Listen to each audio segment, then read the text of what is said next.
আরেকটা বড় অস্ত্র বলে দিচ্ছি, নামাজের সেজদায় যখন আপনার মাথা আপনার সবচেয়ে উঁচু জায়গাটা সবচেয়ে নিচু জায়গায় লাগিয়েছেন, আল্লাহর সামনে নত করেছেন, এই সেজদায় তাসবিহ পাঠ করেন সুবহানা রাব্বিয়াল আ'লা, অথবা সুবহানাকা আল্লাহুম্মা রাব্বানা ওয়া বিহামদিকা আল্লাহুম্মা ইগফিরলি, অথবা সুবহুন কুদ্দুসুন রব্বুল মালাইকাতি ওয়ার রূহ পাঠ করেন। করার পর দোয়া করেন।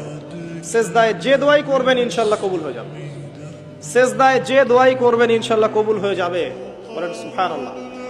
নবী সাল্লাল্লাহু আলাইহি ওয়াসাল্লাম বলেছেন, বান্দা সেজদায় আল্লাহর যতটা কাছে থাকে অন্য কোনো সময় এত কাছে যেতে পারবে না। আর আমরা কি করে টুক করে সেজদা দিয়ে টুক করে উঠে যাই, একটা দোয়া করার সুযোগ পাই না, চান্সও দেই না।